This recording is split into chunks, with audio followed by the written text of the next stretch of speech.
Hey, this is John Carlos, and I am here with a look at the NECA Ultimate Feral Predator action figure from Prey. Here's a little look at the inside flap.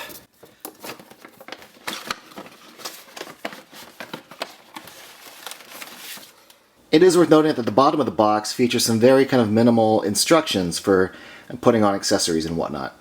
Let me just say up front that the Predator from Predator is my favorite movie monster of all time. And one of the things I like about the franchise is that even when the movies are bad, we still get really cool Predator designs and we get new Predator figures. Thankfully, the movie Prey isn't a bad sequel. It's my second favorite Predator movie, and when it ended, besides me going, wow, that was great, my second thought was, man, I hope we get a NECA figure out of this. And we did, and you know what? It's really great. Now, when it comes to reviews, I'm not like a hardcore guy when it comes to articulation, but I will say that these like double elbow joints, the way they handled the knees, like the ball joint, if we can look up his legs here, the little joints for his legs, really clean. There used to be a time when you'd get figures from NECA and you'd take them out of the box and you move their elbow and the elbow would snap off. But that doesn't seem to be the case here with this Predator figure. Going in for a closer look, the sculpting on the surface of like the chest, his little arm gauntlets, the little rubbery bits that they've used for his loincloth. A lot of good details on this. The skull hanging off the back, the little sack here hanging off the back, the spotting and the little like silver paint are pretty good. He has a nice kind of leathery wetness to him. I will mention with the ankle joints, this is about as far forward as I can get him to lean. I wish he could lean a little more forward. He has a tendency with his ankle joints pushed forward to still lean back a little bit. But yeah, the little leg wraps around his legs, the dreads on his head, all really good stuff. A lot of dark paint on the back. And we got to talk about the head. Now, the thing that I like about this head is I was expecting, now I knew going in there was going to be replaceable mandibles, but I still thought I was going to have to take this mask off and have to plug in like a separate face part, but the face is underneath there. So the fact that they made a Predator figure where you don't have to like swap heads or they make like a separate unmasked or masked one, the fact that the mask actually just clicks onto the head, that's crazy to me. Now the mask itself looks really good. Has a nice wash to the bony sculpt. I saw a couple others in store that had a darker wash, and I liked how this one's a little more, less dark, less dirty. The face itself though really does capture the design of his look in the movie. The paint on his forehead looks pretty good. And then there is the replaceable mandibles, but let me just go ahead and show you all the accessories. First off, let's take a look at these alternate mouthpieces. You've got the little modestly opened mouth, and then we've got the super snarly opened mouth. Here's just a closer look inside that purpley Audrey 2 looking mouth in there. Both of these are pretty gnarly looking, and I think the paint, especially on the teeth, is really good. Now, one of the things that makes this earn the name Ultimate Feral Predator isn't the total of weapons, but the total number of hands. We've got these standard grip hands. We've got these like closed fist hands. Then we've got this super wide grip hand, a slightly less wide grip hand, and this like pretty tightly gripped hand. And lastly, this trigger finger left hand.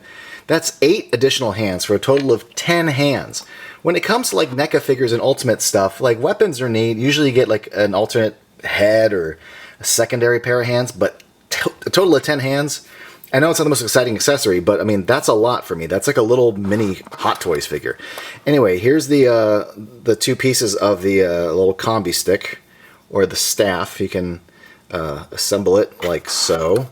You also get the closed version of that, the collapsed version of that. Here's a closer look at that, and I think it looks pretty cool.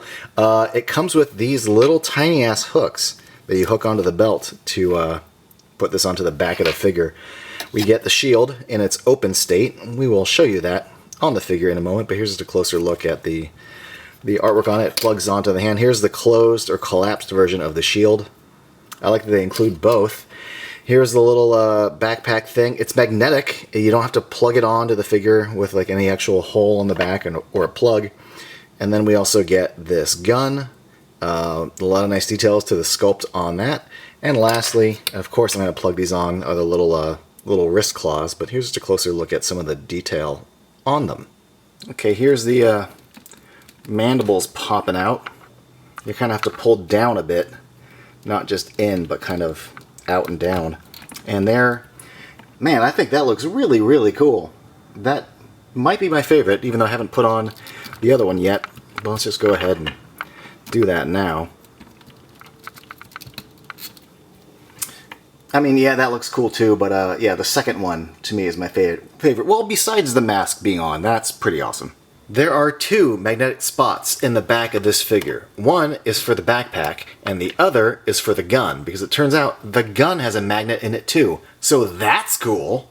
So this little plug just fits into that little slit on the side of his little gauntlet, and that's how the shield clicks in, and that goes for both. And like most stuff on this figure, when you put it on, I gotta say, it looks pretty cool.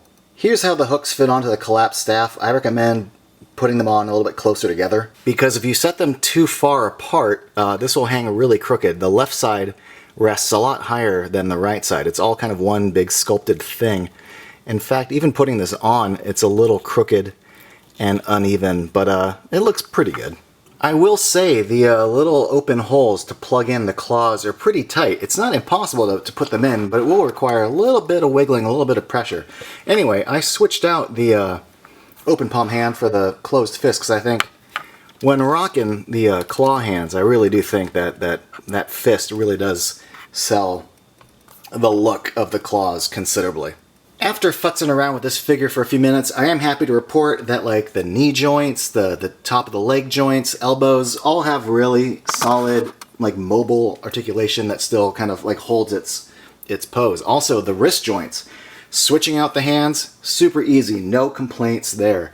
It is worth noting that the little things on the back, like anytime I pick this figure up or like I touch it or move it, I always forget that these little hooks are there, and I'm constantly like knocking them off. Those hooks are going to be really easy to lose. In fact, you might not even notice they're in the packaging. They are packaged like behind the figure's back on like the inside of like the plastic tray. In any case though, I gotta say, like with the shield, with the spear, I think this figure looks freaking rad. I'm really, really happy with pretty much like everything about this. The only complaint I have about this figure, and it is a minor quibble that it's kind of just specific to me and hopefully not you, is that my spear, the tip was bent. That's how it was in the packaging. And that's really my only problem with this figure. I mean, I'm a huge fan of Prey, and I'm a huge fan of the NECA output of Predator figures, and this really, to me, earns the name Ultimate as far as being the first one, and you know, now they just keep making nothing but Ultimate figures, but this really earns that name. I see it retailing for about like 39 to 43 bucks, and you know, gone are the days a long time ago of like, you know, getting like a $25 NECA figure, but this isn't even 6 inches or 7 inches, it's like over 9 inches tall. It has so many accessories. It's a big figure that to me, you know, I think warrants its $39 price tag. If you can get it for that price, I mean, the quality of like the hair sculpt, the paint apps, the posability, all the accessories. If you like this Predator, what's not to like about this figure? Thanks for watching, everybody. Let me know in the comments below what you think of this figure. If you want to be up to date with all my latest reviews, be sure to click subscribe.